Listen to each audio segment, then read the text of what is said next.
Study class. मैं गौरव कुमार आप लोगों के लिए 28 अगस्त के जो भी करंट अफेयर के क्वेश्चन बन सकते थे वो लेकर आया हूँ, जो आपके होने वाले exam like SSC, CHSL, CGL, RRB, NTPC, UPSI, DRDO, MTS आदि में पूछे जा सकते हैं। वीडियो शुरू करने से पहले मेरा आप लोगों से निवेदन है कि वीडियो को लाइक व शेयर करें और चैनल को सब्सक्राइब करें, साथ ही बेल आइकन को प्रेस करें। इससे क्या होगा, मैं आप लोगों के लिए जो भी वीडियो करंट अफेयर की बनाऊंगा उसका नोटिफिकेशन आप लोगों तक पहुंच जाएगा और आप उस वीडियो को देख पाएंगे। मैंने इस वीडियो की पीडीएफ का लिंक नीचे डिस्क्रिप्शन में दे दिया है, आप वहां से इस पीडीएफ को डाउनलोड कर सकते हैं। तो चलिए शुरू करते हैं। तो आज का पहला क्वेश्चन है, हाल ही में चीन के किस अखबार ने भारत और चीन के संबंध को लेकर सर्वे कराया?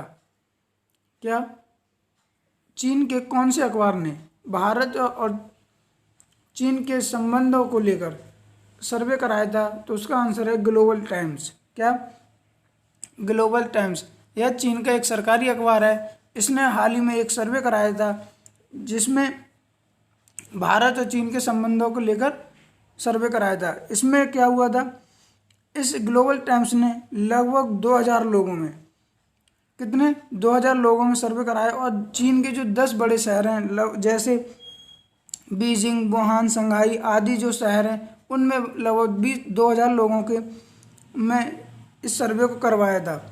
ठीक है, ग्लोबल टाइम्स और चाइना इंस्टीट्यूट और कंटेम्पररी इंटरनेशनल रिलेशन, इन दोनों लोगों ने मिलकर करवाया था।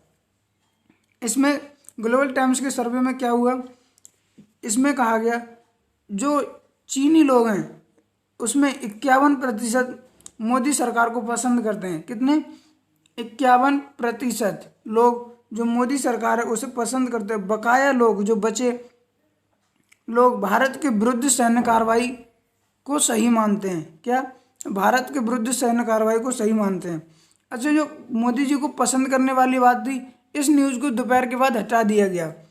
क्या? दोपहर के बाद इस न्यूज़ को हटा दिया गया। अच्छा, और क्या क्या हुआ, इसमें 70% लोग मानते हैं कि भारत चीन के प्रति ज़्यादा शत्रुता का व्यवहार रख रहा है। कितने? लगभग 70% लोग मानते हैं कि भारत चीन के प्रति शत्रुता का व्यवहार रखता है और 90% लोग मानते हैं कि अगर भारत भविष्य में चीन को उकसाता है तो चीन सैन्य कार्रवाई करने के लिए तत्पर रहे। क्या? चीन सैन्य कार्रवाई करने के लिए तत्पर रहे। और 21% लोग भारत को अच्छा पड़ोसी समझते हैं। कितने? 21% लोग। और चीनी लोगों को भारत को मोस्ट फेवरेबल नेशन में चौथे स्थान पर रखता है। क्या? जो चीनी लोग हैं भारत को मोस्ट फेवरेबल नेशन में चौथे स्थान पर रखते हैं। तो पहले स्थान पर कैसे? रूस को, सेकंड नंबर पे पाकिस्तान को और थर्ड नंबर पे जापान को रखते हैं। अच्छा, चीनी लोग भारत के बारे में सोचते क्या हैं? चीनी लोग भारत के बारे में यह सोचते हैं कि लगभग 31% लोग यह सोचते हैं कि भारतीय समाज में महिलाओं का स्तर बहुत ही निम्न है। कितने? 31% लोग सोचते हैं कि भारत में महिलाओं का जो स्तर है वो बहुत निम्न है। और 28% लोग भारत की जनसंख्या के बारे में सोचते हैं और 22% लोग जो भारतीय योग है उसके बारे में सोचते हैं। यह सर्वे कराया था किसने? ग्लोबल टाइम्स ने।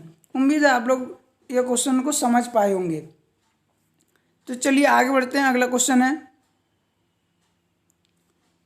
हाल ही में भारत के किस पड़ोसी देश में 3800 वर्ष पुरानी किराट देवी की मूर्ति मिली है? किसकी? किराट देवी। तो इसका आंसर है नेपाल। किसमें? नेपाल में। नेपाल जो हमारा पड़ोसी देश है इसमें लगभग 3800 वर्ष पुरानी किराट देवी की मूर्ति मिली है। अब बात करते हैं नेपाल की। तो आप मैप में देख सकते हैं, ये जो वाला पार्ट दिख रहा है पीला पीला, हल्का पीला सा, तो यही नेपाल है। क्या है? नेपाल। इसकी इस तरफ चाइना और इस तरफ इंडिया है। ठीक है, और यह कितनी, लगभग 300 मीटर नीचे खुदाई में मिली है। कितनी? 300 मीटर नीचे खुदाई में मिली है। अब बात करते हैं नेपाल की। तो नेपाल की राजधानी क्या है? काठमांडू। और यहाँ के प्रधानमंत्री कौन है? केपी शर्मा ओली। और यहाँ की करेंसी क्या है? नेपाली रुपया। और यहाँ की राष्ट्रपति कौन है? विद्या देवी भंडारी। उम्मीद है आप लोग क्वेश्चन समझ पाए होंगे। तो चलिए आगे बढ़ते हैं। अगला क्वेश्चन है, हाल ही में भारत किस देश को ब्रह्मोस मिसाइल निर्यात करेगा? कौन सा? ब्रह्मोस मिसाइल, जो भारत की ब्रह्मोस मिसाइल है, इसे किस देश को निर्यात करेगा? तो इसका आंसर है वियतनाम। यानी कि वियतनाम को भारत अब जो अपनी ब्रह्मोस मिसाइल है इसे बेचेगा। अभी कुछ दिन पहले वियतनाम ने यह इच्छा जाहिर की थी हम कि भारत से जो ब्रह्मोस मिसाइल है वो खरीदना चाहते हैं, बट इंडिया यह नहीं बेच पा रहा था। क्यों? क्योंकि ब्रह्मोस मिसाइल को भारत और रूस ने दोनों ने मिलकर बनाया है। तो जब तक दोनों देशों की सहमति नहीं होगी तब तक दोनों देशों में से कोई भी मिसाइल नहीं बेच सकता।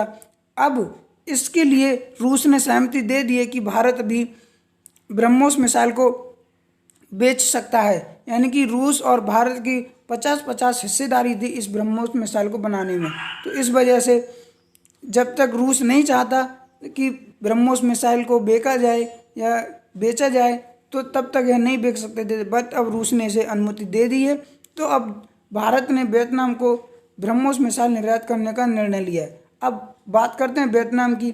तो वियतनाम को मैप में देखते हैं। आप ये वाला पार्ट देख रहे होंगे, यही वियतनाम है। क्या है? जो मैंने सर्किल बनाया है यानी लाइन खींची है, यही वियतनाम है।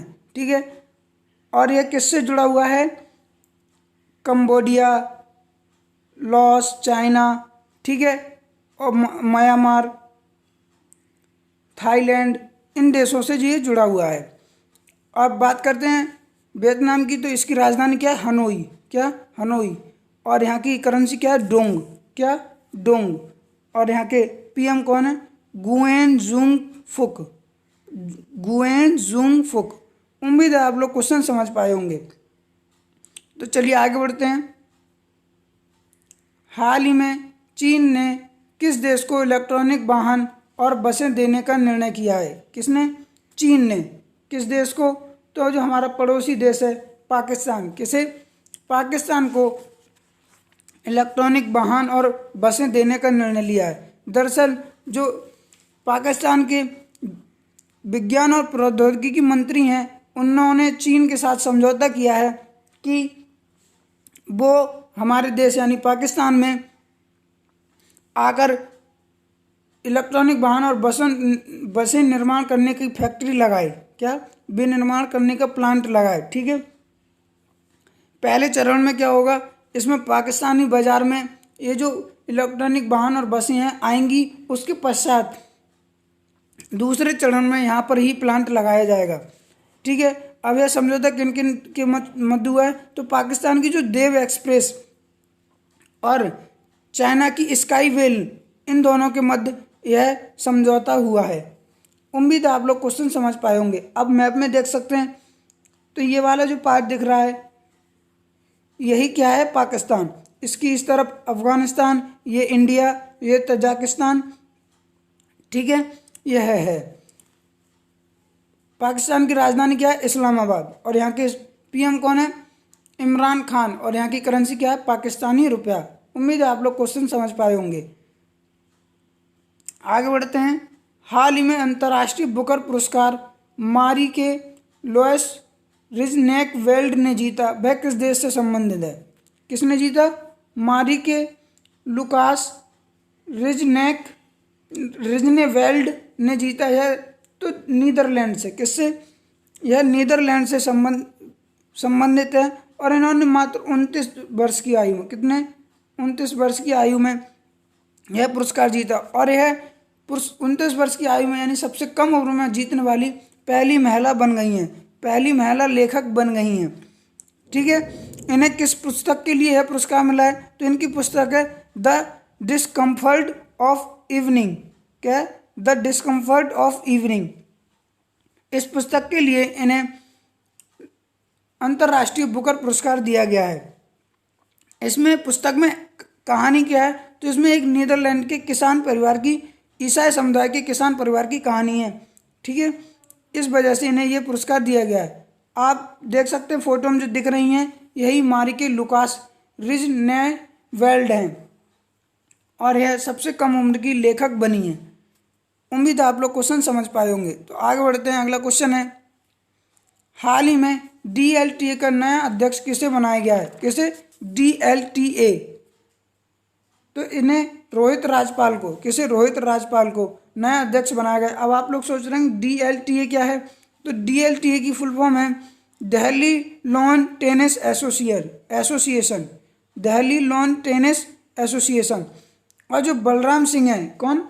बलराम सिंह, इन्हें इसका महासचिव बनाया गया है। क्या? इसका महासचिव बनाया गया है। उम्मीद है आप लोग क्वेश्चन समझ गए होंगे। आप फोटो में देख सकते हैं, यही जो दिख रहे हैं यही रोहित राजपाल हैं।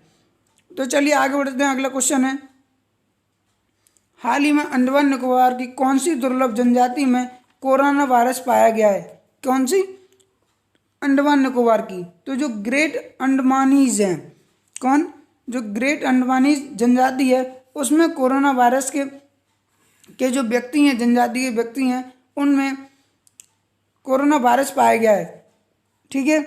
इसमें जो अंडमान निकोबार में ग्रेट अंडमानीज है, इसमें मात्र जनजाति है जो, उसमें 53 लोग जिंदा रह गए हैं। कितने? मात्र 53 लोग जिंदा रह गए हैं, जिनमें से 4 लोगों में कोरोना संक्रमण है। कितने? 4 लोगों में। दरअसल जो अंडमान निकोबार है उसके पूर्व हिस्से में कोरोना के मामले सामने आ रहे हैं। और ये जो जनजाति है ये रहती कहाँ पर है? तो अंडमान के स्ट्रेट आइलैंड पर। कहाँ पर? अंडमान के स्ट्रेट आइलैंड पर रहती है। अंडमान में 5 जनजातियाँ पाई जाती हैं, जिनमें से प्रमुख हैं जरावा, नॉर्थ सेंटिनेलीज, कौन सी? जरावा, नॉर्थ सेंटिनेलीज, ग्रेट अंडमानीज, ओंग और सोमपेन। ठीक है। यह जनजातियाँ रहती हैं। जो जरावा जनजाति है उसमें मात्र 476 सदस्य रह गए हैं, बकाया विलुप्त हो गए हैं। और ओंग जनजाति में मात्र 115 सदस्य रह गए हैं। और जो ग्रेट अंडमानीज है इसमें मात्र 53 सदस्य रह गए हैं। यह कहाँ की जनजातियाँ हैं? दुर्लभ जनजातियाँ अंडमान निकोबार की। उम्मीद है आप लोग को यह क्वेश्चन समझ पाए होंगे। तो मेरा आप लोगों से फिर से निवेदन है कि वीडियो को लाइक व शेयर कर दें और चैनल को सब्सक्राइब कर लें। तो फिर आगे बढ़ते हैं। चलिए अगला क्वेश्चन है, हाल ही में NCC के लिए DGNC नामक ऐप लॉन्च किया गया है। किसने? NCC के लिए। किसने किया है? तो यह राजनाथ सिंह ने, जो हमारे रक्षा मंत्री हैं। कौन? राजनाथ सिंह। इन्होंने NCC है जो, उसके लिए DGNC नामक ऐप लॉन्च किया है। अब बात करते हैं NCC की। तो NCC की फुल फॉर्म क्या है? National cadet course. क्या? National cadet course. अब ये जो ऐप लॉन्च किया है क्यों किया है? इसके कारण क्या है? तो जो NCC के कैडेट्स होते हैं, यानी कि जो NCC में पार्टिसिपेट करते हैं, उनके लिए ऑनलाइन प्रशिक्षण देने के लिए DGNCC नामक ऐप को लॉन्च किया गया है। किसने किया है? राजनाथ सिंह। अब ये बात करते हैं राजनाथ सिंह जी की। तो ये जो किस क्षेत्र से सांसद बनते हैं? तो ये जो उत्तर प्रदेश की राजधानी है लखनऊ, क्या उत्तर प्रदेश की राजधानी लखनऊ, उससे यह सांसद बनते हैं। ठीक है। उम्मीद है आप लोग क्वेश्चन यह समझ गए होंगे। चलिए आगे बढ़ते हैं। अगला क्वेश्चन है, हाल ही में जारी CMIE की रिपोर्ट के अनुसार अप्रैल से जुलाई के बीच कितने करोड़ युवाओं ने नौकरी गंवा दी? कितनी? CMIE की रिपोर्ट आई है, उसमें हाल ही में अप्रैल से जुलाई के मध्य लगभग 1.96 करोड़ युवाओं ने जो नौकरी गंवा दी है। ठीक है। सबसे ज़्यादा जो नौकरी गंवाई है वो 46% जो 25 से 29 उम्र के बच्चे हैं। कितने? 25 से 29 उम्र के जो युवा हैं उन्होंने गंवाई है। लगभग 46% लोगों ने गंवाई है अपनी जॉब। और 1.5%, कितने? 1.5% ऐसे लोग हैं जिनकी उम्र 15 से 19 वर्ष है। ठीक है। अब बात करते हैं CMIE की, ये क्या है? तो इसकी फुल फॉर्म है centre for monitoring Indian economy. क्या है? Centre for monitoring Indian economy की रिपोर्ट आई थी, उसमें इन्होंने लगभग 1.96 करोड़ लोगों को, युवाओं को नौकरी गंवा देने का दावा किया है। ठीक है। उम्मीद है आप लोग क्वेश्चन समझ पाए होंगे। तो चलिए आगे बढ़ते हैं। अगला क्वेश्चन है, हाल ही में बॉब और माइक ब्रायन ने संन्यास की घोषणा की, वे किस खेल से संबंधित हैं? कौन? बॉब और माइक ब्रायन। तो यह टेनिस से, किससे? टेनिस से संबंधित हैं। और यह दोनों भाई भाई हैं। क्या हैं? भाई भाई हैं। और यह अमेरिका में अमेरिकी खिलाड़ी हैं। इन्होंने 16 ग्रैंड स्लैम, 119 टूर स्तर और 2012 में ओलंपिक में स्वर्ण पदक जीता है, इन दोनों भाइयों ने। ठीक है, आप फोटो में देख सकते हैं, ये जो दोनों दिख रहे हैं यही बॉब और माइकल ब्रायन है। उम्मीद है आप लोग क्वेश्चन समझ गए होंगे। तो चलिए आगे बढ़ते हैं। अगला क्वेश्चन है, हाल ही में मध्य प्रदेश सरकार ने मेट्रो रेल कंपनी का नाम बदलकर क्या रखा है? किसने? मध्य प्रदेश सरकार ने मेट्रो रेल कंपनी का नाम बदलकर रखा है Madhya Pradesh metro rail corporation. क्या? Madhya Pradesh metro rail corporation रखा गया है। किसने रखा है? मध्य प्रदेश ने। तो मध्य प्रदेश की बात करते हैं तो मध्य प्रदेश की राजधानी क्या है? भोपाल। और यहाँ के सीएम कौन है? शिवराज सिंह चौहान। और यहाँ की गवर्नर कौन है? आनंदीबेन पटेल। उम्मीद है आप लोगों को आज के क्वेश्चन समझ में आए होंगे। तो मेरा एक बार आप लोगों से फिर से निवेदन है कि वीडियो को लाइक व शेयर करें और